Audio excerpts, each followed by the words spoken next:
program studi PGSD kelas F akan menjelaskan tentang metode inquiry sosial dan metode studi etik. Pertama, saya akan membahas mengenai metode inquiry sosial. Ada 4 indikator yang akan saya bahas mengenai metode inquiry sosial, yaitu yang pertama, pengertian metode inquiry sosial. Yang kedua, karakteristik dari metode inquiry sosial. Yang ketiga, tahap pelaksanaan metode inquiry sosial. Dan yang terakhir, kelebihan serta kekurangan dari metode inquiry sosial.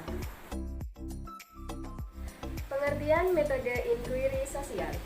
Metode inquiry sosial merupakan suatu metode pembelajaran yang menekankan kepada pengalaman peserta didik untuk memecahkan suatu masalah sosial melalui langkah-langkah dan prosedur pemecahan masalah berdasarkan kepada fakta yang sudah ada. Yang selanjutnya adalah karakteristik model inquiry sosial. Ada 3 karakteristik pada model inquiry sosial.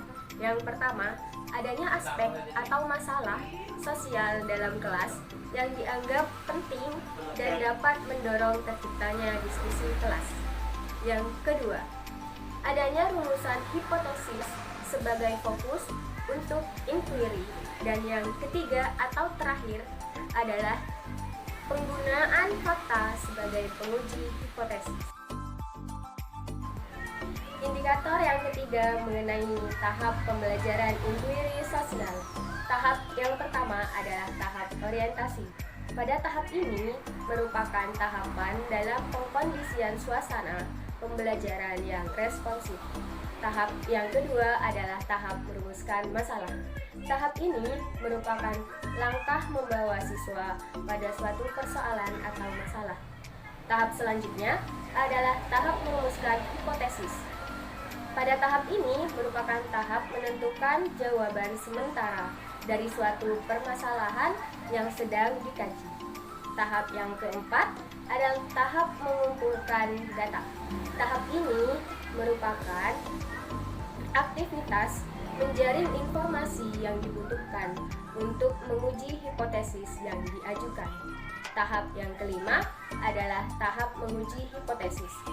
Tahap menguji hipotesis ini adalah proses menentukan jawaban yang dianggap diterima dengan data yang sudah didapat.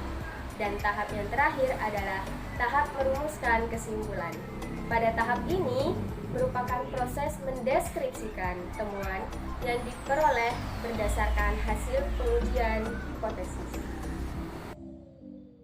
Indikator yang terakhir yaitu mengenai kelebihan dan kekurangan dari metode inquiry sosial. Kelebihan dari metode inquiry sosial yaitu dapat membuat siswa lebih mandiri, berpikir kritis, mampu memecahkan masalah, dan berpartisipasi aktif. Sedangkan kekurangan dari metode inquiry sosial yaitu dalam pengimplementasiannya memerlukan waktu yang panjang sehingga guru sulit menyesuaikannya dengan waktu yang telah ditentukan. Yang kedua, saya akan membahas mengenai metode studi etnik.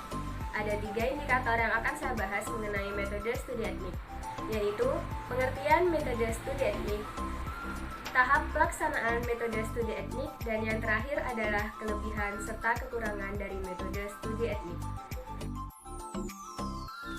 Pengertian metode studi etnik. Metode studi etnik adalah metode pembelajaran yang menekankan pada nilai-nilai keberagaman masyarakat, sehingga siswa dapat menghargai dan menghormati keberagaman pada masyarakat tersebut. Indikator yang selanjutnya mengenai tahap pelaksanaan metode studi etnik. Ada 6 tahap pelaksanaan dalam metode studi etnik. Yang pertama dan paling utama adalah menentukan topik dan narasumber. Dilanjutkan dengan wawancara dan pengajuan pertanyaan-pertanyaan. Kemudian mengumpulkan data. Setelah mengumpulkan data, rekaman data berupa foto, video, catatan-catatan, dan lain sebagainya. Yang kelima yaitu menganalisis data dengan menggunakan 4 jenis analisis, Yang pertama, analisis domain. Yang kedua, analisis taksonomi. Yang ketiga, analisis komponensial. Dan yang terakhir yaitu analisis budaya.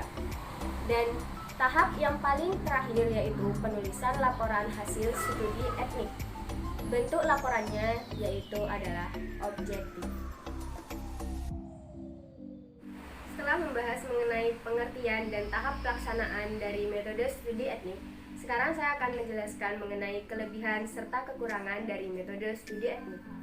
Kelebihan dari metode studi etnik yaitu siswa dapat memperoleh informasi serta mengetahui mengenai aspek kebudayaan secara langsung.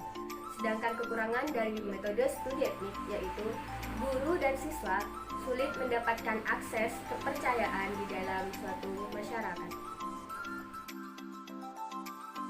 Sekian pemaparan materi mengenai metode inquiry sosial dan metode studi etnik dari saya. Semoga bermanfaat. Jangan lupa memakai masker dan mematuhi protokol kesehatan. Wassalamualaikum warahmatullahi wabarakatuh.